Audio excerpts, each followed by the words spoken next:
Hello friends, good morning. നമ്മുടെ Kerala TV സീരിയലിലേക്ക് എല്ലാവർക്കും സ്വാഗതം.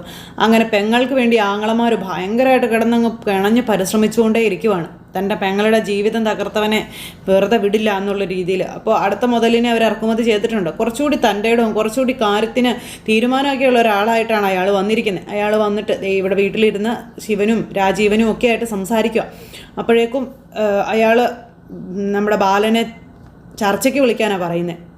വരേണ്ട സ്ഥലവും സന്ദർഭവും കാര്യങ്ങളൊക്കെ പറ, അത് നമുക്ക് അവനുമായിട്ടൊന്ന് സംസാരിച്ച് നോക്കാം, അതിനുശേഷം മതി എന്താ വേണ്ടതെന്നുള്ളത് തീരുമാനിക്കുന്നതെന്നും പറഞ്ഞ് ഇയാൾ പറഞ്ഞനുസരിച്ച് അവർ നമ്മുടെ ബാലനെ വിളിക്കാനായിട്ട് തുടങ്ങുവാണ്. അങ്ങനെ ബാലൻ വിളിക്കുമ്പോൾ വരില്ല എന്ന് പറഞ്ഞാലോ എന്ന് ചോദിക്കുമ്പോൾ വരാതെ അവൻ ഇരിക്കില്ല, എന്തായാലും അവൻ വരും, കാരണം അവന് വരാതിരിക്കാൻ പറ്റില്ല എന്നും പറഞ്ഞുകൊണ്ട് അയാൾ ഇങ്ങനെ പറയും കേട്ടോ. കുറച്ച് കഴിഞ്ഞപ്പോൾ നമ്മുടെ ബാലനാണെങ്കിൽ റൂമിലിരുന്ന് എന്തൊക്കെയോ ചെയ്തുകൊണ്ടിരിക്കുക. അപ്പോൾ ബാലൻ ഇങ്ങനെ ഇരിക്കുന്നു. ബാലൻ്റെ ഫോണിലേക്ക് കോൾ വന്നു. ബാലൻ്റെ ഫോണിൽ കോൾ വന്നു കഴിഞ്ഞപ്പോൾ ബാലൻ അത് എടുത്തു. ഹലോ, അപ്പോൾ ശിവൻ്റെ നമ്പറിൽ നിന്നാണ് വിളിക്കുന്നത്. അന്നേരത്തേക്ക് ഇവന്മാർ അവിടെ അത് ലൗഡ് സ്പീക്കറിലിട്ടു. എന്താ ശിവേട്ടാ ഈ സമയത്ത് വിളിച്ചതെന്ന് ചോദിച്ചു. വിളിക്കേണ്ട ഒരു ആവശ്യം വന്നു കഴിഞ്ഞിട്ടുണ്ടെങ്കിൽ വിളിക്കാതിരിക്കാൻ ഞങ്ങളെക്കൊണ്ട് പറ്റത്തില്ലല്ലോ എന്ന് പറയുവാണ് ഈ ശിവനെ. അന്നേരം പറയാനുള്ളതൊക്കെ രാവിലെ ഇവിടെ നിന്ന് പറഞ്ഞിട്ട് പോയതല്ലേ, പിന്നെ ഇനിയിപ്പോൾ എന്താ പ്രത്യേകിച്ച് പറയാനുള്ളതെന്ന് ചോദിക്കുക. അതിപ്പോൾ എന്താണെന്ന് നിനക്ക് നന്നായിട്ട് അറിയില്ലേ ബാലാന്ന് ചോദിച്ചു. എനിക്കറിയില്ല, നിങ്ങൾക്കറിയാമെങ്കിൽ പറയാൻ പറഞ്ഞു. ഞാൻ അലീനയുടെ കാര്യം സംസാരിക്കാനാണ് വിളിച്ചതെന്ന് പറഞ്ഞു. അലീനയുടെ കാര്യമല്ലേ നിങ്ങൾ രാവിലെ നിങ്ങൾക്ക് വായി തോന്നുന്നത് പോലെയൊക്കെ പറഞ്ഞിട്ട് പോയെന്ന് ചോദിക്കുക. നിനക്ക് എങ്ങനെയാണ് ബാല ഇതിനൊക്കെ കഴിയുന്നത്? നീ എന്താ ഇങ്ങനെയൊക്കെ പെരുമാറുന്നത്? അലീനയെ നീ വീട്ടിൽ പിടിച്ചു നിർത്തിയിരിക്കുന്നിടത്തോളം കാലം നിൻ്റെ വീട്ടിൽ സമാധാനം ഉണ്ടാവില്ലെന്ന് നീ മനസ്സിലാക്കിയതല്ലേ? ശരിക്കും പറഞ്ഞാൽ നീ എൻ്റെ പെങ്ങളെ ചീറ്റ് ചെയ്യുകയല്ലേ എന്ന് ചോദിച്ചു. ആര് ചീറ്റ് ചെയ്തെന്നു? ആരെ ചീറ്റ് ചെയ്തെന്ന്? നീ ഞങ്ങളുടെ പെങ്ങളുടെ ജീവിതം തകർത്ത് അവളെ ചീറ്റ് ചെയ്യല്ലേന്ന് ചോദിക്കുമ്പോൾ ഇതേ തോന്നിവാസം പറയരുതെന്ന് പറഞ്ഞു ബാലൻ. ആരെയാണ് ചീറ്റ് ചെയ്തതെന്ന് ആലോചിച്ച് നോക്കാൻ പറഞ്ഞു. അല്ലാതെ വായി തോന്നുന്നത് എന്തും വിളിച്ചു പറയാമെന്നുള്ളൊരു ധാഷ്ട്യം ഉണ്ടെങ്കിൽ അത് കയ്യിലേക്ക് വെച്ചേക്കാനും ബാലൻ ഇങ്ങനെ അവരോട് പറയാം. അപ്പോൾ ഈ അങ്ങോട്ടും ഇങ്ങോട്ടും ഒന്നും രണ്ടും പറഞ്ഞ് ഇത് വഴക്കിലേക്ക് വരുന്ന ഒരു സിറ്റുവേഷൻ ആയി കഴിഞ്ഞപ്പോഴത്തേക്കും ഞാനിപ്പോൾ നിന്നോട് വഴക്ക് കൂടാനോ അല്ലെങ്കിൽ ഒന്നിനും അല്ല വിളിച്ചതെന്ന് ഇയാൾ പറഞ്ഞു. എനിക്കല്ല, ഞങ്ങൾക്ക് നിന്നെ ഒന്ന് നേരിട്ട് കാണണം, കുറച്ച് കാര്യങ്ങൾ സംസാരിക്കാനുണ്ട്, നീ തനിച്ചു വേണം എന്ന് പറഞ്ഞു. തനിച്ചു മതി എന്ന് പറയുമ്പോഴത്തേക്കും എന്താ വല്ല കൊട്ടേഷൻ പരിപാടിയാണോ എന്ന് ചോദിച്ചു. അങ്ങനെ കൊടുക്കാനായിരുന്നെങ്കിൽ പണ്ട് ഞങ്ങൾ കൊടുക്കില്ലായിരുന്നോ ബാല? നിന്നെ തീർക്കാൻ ഞങ്ങൾക്ക് കൊട്ടേഷൻ്റെ ആവശ്യമൊന്നുമില്ല എന്നൊക്കെ ഇവന്മാർ പറയുവാണേ. അത് കേട്ടപ്പോൾ ബാലൻ ഒന്ന് ചിരിച്ചു എന്നൊക്കെ പറഞ്ഞു. എന്തായാലും ഏതായാലും അലയന്മാർ വിളിച്ചല്ല, ഞാൻ വരാം, എവിടേക്കാണ് വരേണ്ടതെന്ന് ചോദിച്ചു. അത് ഞങ്ങൾ പറയാമെന്നും പറഞ്ഞു. പിന്നെ വരുമ്പോൾ നീ തനിച്ചേ വരാവുള്ളെന്നും നിൻ്റെ അലീനമോളെ കൂടെ കൊണ്ടുവരരുതെന്നും പറഞ്ഞു. എന്തായാലും നിങ്ങളുടെ മുന്നിലേക്ക് അലീനമോളെ കൊണ്ടുവരാൻ ഞാൻ ഉദ്ദേശിച്ചിട്ടില്ല എന്നും ബാലൻ അന്നേരം ഇവന്മാരോട് പറയുക. അങ്ങനെ അതെല്ലാം പറഞ്ഞ് ഇവന്മാർ തമ്മിൽ സംസാരിച്ചു. അങ്ങനെ ബാലൻ ഫോണും കട്ട് ചെയ്തു. അപ്പോൾ ശരി എന്നാൽ കാണാമെന്നും പറഞ്ഞു. ഫോൺ കട്ട് ചെയ്ത് കഴിഞ്ഞപ്പോഴേക്കും ഇവർ ഈ ശിവനും രാജീവനും കൂടെ വന്ന ചേട്ടനും ഇവരെല്ലാവരും കൂടെ അവിടെ ഇരുന്ന് ഇങ്ങനെ കേട്ടതിൻ്റെ ബാക്കിയായിട്ട് ഇങ്ങനെ സംസാരിക്കുകയാണ്. നാളെ അവൻ വരുമ്പോൾ നാളെ ഒരു ദിവസം കൊണ്ട് അവൻ 2 കാലിൽ പോകുന്ന രീതിയിലാക്കരുതെന്നൊക്കെ പറഞ്ഞു. എന്ത് വില കൊടുത്തിട്ടാണെങ്കിലും അവൻ്റെ അരികിൽ നിന്ന് അലീനയെ പറിച്ചെറിയുക തന്നെ വേണമെന്നും പറഞ്ഞ് ഇവർ തീരുമാനിക്കുക. നാളെ അവൻ വരട്ടെ, അവൻ എന്താ പറയുന്നത് നോക്കട്ടെ, എന്നിട്ട് തീരുമാനിക്കാം അവൻ്റെ ഭാവിയും ഭൂതവും ഒക്കെ എന്നും പറഞ്ഞ് ഈ വന്നയാളും പറയുക. അങ്ങനെ അലീനയെ ഇനി അവൻ പറിച്ചു മാറ്റാൻ തയ്യാറാവില്ലെങ്കിലോ എന്ന് ഈ കമല ചോദിച്ചു. അതിനുള്ള വഴിയൊക്കെ നമുക്ക് കാണാം എന്നും പറഞ്ഞുകൊണ്ട് ഇങ്ങനെ അവരവിടെ ഇരിക്കുക കേട്ടോ. ഇത് കഴിഞ്ഞപ്പോൾ പിന്നെയെന്ന് പറഞ്ഞിട്ടുണ്ടെങ്കിൽ വൈജ വീട്ടിലിങ്ങനെ ഭയങ്കര ഇതായിട്ട് ഇങ്ങനെ ഇരിക്കുക. അപ്പോൾ വൈജ ഫോണിൽ വിളിച്ചവന്മാർ ബാലനെ വിളിച്ചിട്ടുണ്ട്, ബാലനുമായിട്ട് സംസാരിച്ചു, ബാലൻ വരാമെന്നാണ് പറഞ്ഞതെന്നും പറഞ്ഞു. അപ്പോൾ നാളത്തെയും കൊണ്ട് എന്തായാലും തീരുമാനമാകുമെന്നുള്ളത് വൈജയ്ക്ക് ഇവർ ഉറപ്പ് കൊടുക്കുക. പക്ഷേ അതൊന്നും നടപ്പാകുന്ന കാര്യമല്ല, എങ്കിൽ പോലും ഒരു പ്രതീക്ഷ ഇട്ട് കൊടുത്തിട്ട് അങ്ങനെ ഇട്ടേക്കുന്നു. എന്തായാലും ഞാനെന്നാൽ അങ്ങോട്ടേക്ക് വരാമെന്നും പറഞ്ഞുകൊണ്ട് വൈജ ഇവരോട് പറഞ്ഞു. നീ ഇപ്പോൾ അവിടെ നിന്ന് പോന്നാലെങ്ങനെയാ? ഞാനിവിടെ നിന്നിട്ടെന്താ കാര്യമെന്ന് വൈജ ആങ്ങളമാരോട് ചോദിക്കുന്നിട്ട് കുറ്റിയും പറിച്ച് അങ്ങോട്ടേക്ക് പോകാനായിട്ട് നോക്കുക കേട്ടോ. ഇതേ സമയത്താണെങ്കിൽ അവിടെ മാമച്ചായൻ്റെ വീട്ടിൽ ഗ്രേസമ്മയും രേവതിക്കുട്ടിയൊക്കെ ഭയങ്കര സന്തോഷത്തിലാണ്. അച്ഛാന്ന് വിളിക്കാനും അമ്മയെന്ന് വിളിക്കാനും ഒക്കെയുള്ള ഒരു സന്തോഷത്തിലാണ് നമ്മുടെ രേവതിക്കുട്ടി. ഈ സമയത്ത് അലീനയ്ക്കാണെങ്കിൽ വീട്ടിൽ ഭയങ്കര ടെൻഷനുണ്ട്. അലീന ഭയങ്കരമായിട്ട് പേടിച്ച് വിറച്ചൊന്ന് ചിരിക്കാൻ പോലും കഴിയാതെ വീടിനകത്തോടെ ഇങ്ങനെ നടക്കുക. പിന്നെ ആണെങ്കിൽ ശിവൻ അമ്മയെ കാണാനായിട്ട് മുറിയിലേക്ക് ചെന്നു. അമ്മയെ കാണാൻ മുറിയിലേക്ക് ചെന്ന സമയത്ത് അമ്മയ്ക്കാണെങ്കിൽ ഇനി എന്തൊക്കെയാണ് നടക്കാൻ പോണേ എന്നുള്ളൊരു പേടി. അത് അമ്മ ശിവനോട് ചോദിക്കുകയും ചെയ്തു. എന്തൊക്കെയാടാ ശിവ ഈ കാണുകയും കേൾക്കുകയൊക്കെ ചെയ്യുന്നത്? എന്തൊക്കെയാണ് കേൾക്കേണ്ടി വരുന്നത്? നിങ്ങൾ പോയിട്ടും അലീനയെ പുറത്താക്കാനൊന്നും പറ്റിയില്ലല്ലോ, ആ കൊച്ചിനോ ഒന്ന് കാണാൻ പോലും ബാലൻ അനുവദിച്ചില്ലല്ലോ എന്നൊക്കെയുള്ള രീതിയിൽ അമ്മ ഇങ്ങനെ പറയുമ്പോൾ അവൻ എത്ര കാലം അവിടെ പൊതിഞ്ഞു വെക്കുമെന്ന് അമ്മ വിചാരിച്ചു വെച്ചിരിക്കുന്നതെന്ന് ചോദിച്ചു. ഇത് പെട്ടെന്നൊന്നും തീരുന്ന പ്രശ്നമല്ല അമ്മേ. അവനെ ഞങ്ങൾ ഒന്നുകൂടെ വിളിച്ചിട്ടുണ്ട് കാണാനായിട്ട്. എന്തായാലും അതോടുകൂടി കാര്യത്തിന് തീരുമാനമാകുമെന്ന് ഇങ്ങനെ പറയുന്നു. ഇത്രയൊക്കെ ചെയ്ത് കൂട്ടിയിട്ടും ഒരു കാര്യത്തിന് ഒരു തീരുമാനം ആയില്ലല്ലോടാ, പിന്നെ എങ്ങനെയാടാ പെട്ടെന്ന് തീരുമാനം ഉണ്ടാകുന്നതെന്ന് അമ്മ മോനോട് ചോദിച്ചു. അത് കേട്ടപ്പോൾ അമ്മ നോക്കിക്കോ, ബാലനെ കൊണ്ട് ഞങ്ങൾ അടിയറവ് പറയിപ്പിക്കും. ഇനി ഞങ്ങൾ പറയുന്ന കാര്യത്തിൽ ബാലൻ വഴങ്ങിയില്ലെങ്കിൽ, ഞങ്ങൾ പറയുന്ന വഴിയെ ബാലൻ വന്നില്ലെങ്കിൽ അവൻ്റെ കയ്യും കാലും തല്ലി ഒടിച്ചിടും. അതിനൊരു സംശയമില്ല. അവൻ്റെ കയ്യും കാലും തല്ലി ഒടിച്ചിട്ടിട്ട് വേണമെങ്കിൽ അവളെ അവിടെ നിന്ന് ഞങ്ങൾ പുറത്താക്കും. അത് ഉറപ്പായിട്ടുള്ള കാര്യമാണെന്ന് പറഞ്ഞു.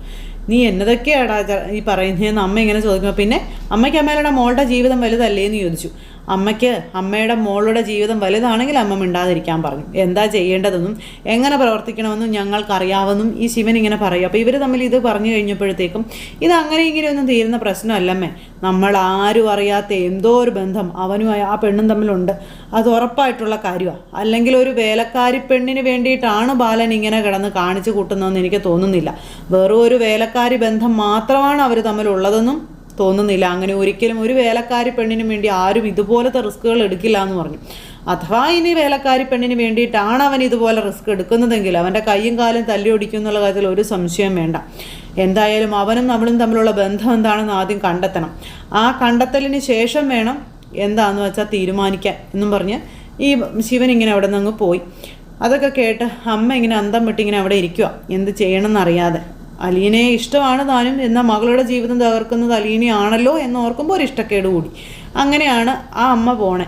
ഈ സമയത്ത് അവിടെ എല്ലാവരും ബാലനെ കാണാനും ബാലനോട് സംസാരിക്കാനുമുള്ള സബ്ജക്റ്റുകൾ ഇങ്ങനെ എടുത്ത് റെഡിയാക്കിക്കൊണ്ടിരിക്കുക കേട്ടോ. എങ്ങനെയാണ് ബാലനെ പിടിച്ച് നിർത്തുക, വിളിച്ചു വരുത്തുക, അടിച്ചു കൊടുക്കുക, കാലൊടിക്കുക, കൈയൊടിക്കുക, ഇങ്ങനെയൊക്കെയുള്ള കാര്യങ്ങൾ ബാലൻ്റെ അവിടുത്തെ ഉത്തരം പോലെ ഇരിക്കും എന്താണ് ഇവിടുത്തെ തീരുമാനം എന്നുള്ളത്. അത് കഴിഞ്ഞ് പിന്നെ ബാലൻ ഇരുന്നിങ്ങനെ ആലോചിക്കുക. എന്നിട്ട് അലീന റൂമിലേക്ക് വന്നു കഴിഞ്ഞപ്പോൾ അച്ഛന് ഭയങ്കര ടെൻഷനും ആലോചനയും. അപ്പോൾ മോള് ചോദിച്ചു, എന്തു പറ്റി അച്ഛൻ എന്നാ പറ്റിയെന്ന് ചോദിച്ചു. അപ്പോൾ എന്നെ ശിവേട്ടൻ വിളിച്ചായിരുന്നു എന്ന് പറഞ്ഞു. വിളിച്ചിട്ട് എന്താ അച്ഛാ പറഞ്ഞതെന്ന് ചോദിച്ചപ്പം ഒന്ന് കാണണമെന്നാണ് പറഞ്ഞിരിക്കുന്നതെന്നും എന്തൊക്കെയോ വീണ്ടും സംസാരിക്കാനുണ്ടെന്ന് പറഞ്ഞു എന്ന കാര്യവും പറയുമോ. അപ്പോൾ അത് കേട്ടപ്പോഴേക്കും അലീനയ്ക്ക് പേടിയായി. അച്ഛൻ പോയാൽ ഇനിയും പ്രശ്നമാവില്ലേ എന്ന് ചോദിച്ചു. പോകാതിരുന്നാൽ എന്തു ചെയ്യും? അവർക്കറിയേണ്ട കാര്യങ്ങളെല്ലാം അവർ പറയട്ടെ, ചോദിക്കട്ടെ, അതിന് പറയേണ്ട ഉത്തരങ്ങൾ ഞാൻ പറയുമല്ലോ. അപ്പോൾ രാവിലെ അവർ വന്നപ്പോൾ പറഞ്ഞ കാര്യങ്ങളൊന്നും അവർക്ക് തൃപ്തിയായിട്ടില്ല. ഇനിയും അവർക്ക് എന്തൊക്കെയോ കൂടുതൽ കാര്യങ്ങൾ ചോദിക്കാനും പറയാനും ഒക്കെ ആയിട്ടുണ്ടെന്ന് തോന്നണമെന്നും ബാലൻ ഇങ്ങനെ അലീനയോട് പറയുക. അപ്പം ഞാൻ കാരണം അച്ഛൻ ഇങ്ങനെ എല്ലാവരുടെയും മുന്നിൽ നീ കാരണം എങ്ങനെ? ഇതൊക്കെ എൻ്റെ ഭാര്യ കാരണം ഉണ്ടാകുന്ന കാര്യങ്ങളല്ലേ മോളെ. അതോടെ നീ എന്ത് തെറ്റാ ചെയ്തത്? നീ എന്ത് പഴച്ചു എന്നൊക്കെ ബാലൻ ഇങ്ങനെ അലീനയോട് ചോദിക്കുക. അപ്പോഴും അലീനയ്ക്ക് ഭയങ്കര പേടിയാണ്. ഇനി ഒറ്റയ്ക്ക്, അതായത് എന്നോട് ഒറ്റയ്ക്ക് ചെല്ലണം എന്നാണ് പറഞ്ഞിരിക്കുന്നതെന്നുള്ള കാര്യം ബാലൻ പറയുമ്പോൾ അച്ഛൻ ഒറ്റയ്ക്ക് ചെല്ലുമ്പോൾ ഇവർ അച്ഛനെ ഉപദ്രവിക്കുമോ, അച്ഛൻ എന്തെങ്കിലും അപകടം സംഭവിക്കുമോ എന്നുള്ളൊരു പേടി അലീനയ്ക്ക്. അലീന ആ പേടിപ്പുറത്താണ് ഇങ്ങനെ ബാലനോട് ഓരോന്നിങ്ങനെ ചോദിക്കുകയും സംസാരിക്കുകയും ഒക്കെ ചെയ്യുന്നത്. അതൊക്കെ കേട്ടപ്പോൾ ബാലനാണെങ്കിൽ അലീനയും സമാധാനിപ്പിച്ചിങ്ങനെ നിർത്തും. ഒരു പ്രശ്നവും ഉണ്ടാവില്ല, നീ ധൈര്യമായിട്ടിരിക്കുക എന്നും പറഞ്ഞു. അങ്ങനെ ബാലൻ അലീനയെ സമാധാനിപ്പിച്ചു. പക്ഷെ അലീനയ്ക്ക് സമാധാനിക്കാൻ പറ്റില്ലല്ലോ. അലീന ഭയങ്കരമായിട്ട് ഇങ്ങനെ വല്ലാതായിട്ട് ഇങ്ങനെ നിൽക്കുവാണ്. ഇത് കഴിഞ്ഞതിന് ശേഷമാണെങ്കിലോ നമ്മുടെ ബാലൻ അവിടുന്ന് പോരാനായിട്ട് തയ്യാറെടുപ്പോടു കൂടി ഇങ്ങനെ ഇറങ്ങി വരുന്നു. അപ്പോഴേക്കും വൈജ തലപ്പൊടിയും തട്ടി വൈജ പോയി. അങ്ങനെ ബാലൻ അവിടെ നിന്ന് ഇറങ്ങിയപ്പോൾ മക്കളെ ചാരപ്പണിക്ക് അവിടെ ഏൽപ്പിച്ചിട്ടാണ് വൈജ ഇറങ്ങിയിരിക്കുന്നത്. ബാലനാണെങ്കിൽ ഇറങ്ങി പോരാൻ വേണ്ടി റെഡിയായി താഴെ വന്നപ്പോഴേക്കും അച്ഛൻ ഒറ്റയ്ക്ക് പോകണ്ട, ഞാനും കൂടെ വരാം എന്ന് പറഞ്ഞു. ഇത് ഞാൻ ഒറ്റയ്ക്ക് പോകേണ്ട കാര്യമാണ്, അവിടെ ഞാൻ ഒറ്റയ്ക്ക് തന്നെ പോയാൽ മതി എന്ന് ബാലൻ ഇങ്ങനെ പറയും കേട്ടോ. അവിടെ കുട്ടികൾ കേൾക്കാൻ പാടില്ലാത്ത പല കാര്യങ്ങളും ചിലപ്പോൾ സംസാരിക്കേണ്ടി വന്നേക്കും. മുതിർന്നവർ മാത്രം കേൾക്കേണ്ടതായിട്ടുള്ള കാര്യങ്ങൾ സംസാരിക്കേണ്ടി വന്നേക്കും. അവിടെ വേറെ ആരുടെയും ആവശ്യമില്ല എന്ന് ബാലൻ ഇങ്ങനെ അലീനയോട് പറയുക. അതുകൊണ്ട് വരുന്നതിനെപ്പറ്റി നിൽക്കുന്നതിനെപ്പറ്റി ഒന്നും നീ ചിന്തിക്കേണ്ട, ഇവിടെ ഇരുന്നോളാൻ പറഞ്ഞു. ആര് വന്ന് വിളിച്ചാലും വാതിൽ തുറക്കണ്ട എന്ന് പറയുവാണ്. അങ്ങനെ ബാലൻ കാര്യങ്ങളെല്ലാം പറഞ്ഞ് അലീനെ ഏൽപ്പിച്ചു കൊടുത്ത് ബാലൻ അവിടുന്ന് വളരെ സീരിയസ് ആയിട്ടാണ് പോകുന്നതിന് മുന്നേ തനിക്ക് വേണ്ടുന്ന എല്ലാ ആയുധങ്ങളും തൻ്റെ സ്വയരക്ഷയ്ക്ക് വേണ്ടുന്ന ആയുധങ്ങളെല്ലാം കയ്യിൽ വെച്ചിട്ടാണ് നമ്മുടെ ബാലൻ അവിടുന്ന് പോകുന്നത്. ചെല്ലുന്നത് ആ ദുഷ്ടക്കൂട്ടങ്ങളുടെ ഇടയിലേക്കാണെന്ന് ബാലന് നല്ല വ്യക്തമായിട്ട് അറിയാം. അതുകൊണ്ട് അങ്ങനെ ബാലൻ എല്ലാ സന്നാഹങ്ങളുമായിട്ട് ഇവറ്റകളെ കാണാനായിട്ട് വീട്ടിൽ നിന്നും ഇറങ്ങി പോകുക. ഈ സമയത്താണെങ്കിലോ പേടിച്ച് വിറച്ച് നമ്മുടെ അലീന ഇങ്ങനെ അവിടെ നിൽക്കുന്നു. അലീനയ്ക്ക് ഭയങ്കര പേടിയാവുന്നുണ്ട്. അത് കഴിഞ്ഞ് അച്ഛനൊന്നും വരരുതേ എന്ന് സർവ്വദൈവങ്ങളെയും വിളിച്ച് പ്രാർത്ഥിക്കുക. ഈ സമയത്ത് അവിടെ നമ്മുടെ വൈദച്ചേച്ചി ജയിക്കും, ഇതോടുകൂടി ബാലൻ ഒതുങ്ങും എന്നൊക്കെയുള്ള പ്രതീക്ഷയിൽ ഇങ്ങനെ നിൽക്കുകയല്ലേ. ആങ്ങളമാരെയും നാത്തൂനെയും അമ്മയെയും ഒക്കെ കണ്ടിങ്ങനെ സംസാരിച്ച് ഭയങ്കര ഇതായിട്ട് ഇങ്ങനെ നിൽക്കുക, താൻ ജയിക്കും എന്നുള്ളൊരിതിൽ. ആ സമയത്ത് കൃത്യമായിട്ട് ചേച്ചിയുടെ ഫോണിലേക്ക് കോൾ ചെയ്യുന്നു. അതും കൊളുത്തി കൊടുക്കേണ്ട ന്യൂസ് അതേപടി തന്നെ കൊളുത്തി കൊടുക്കാനായിട്ട്. അച്ഛൻ ഇവിടെ നിന്ന് ഇറങ്ങിയിട്ടുണ്ട് എന്നുള്ള വിവരം അവിടെ കൃത്യമായിട്ട് അമ്മയുടെ ചെവിയിലേക്ക് കിട്ടി.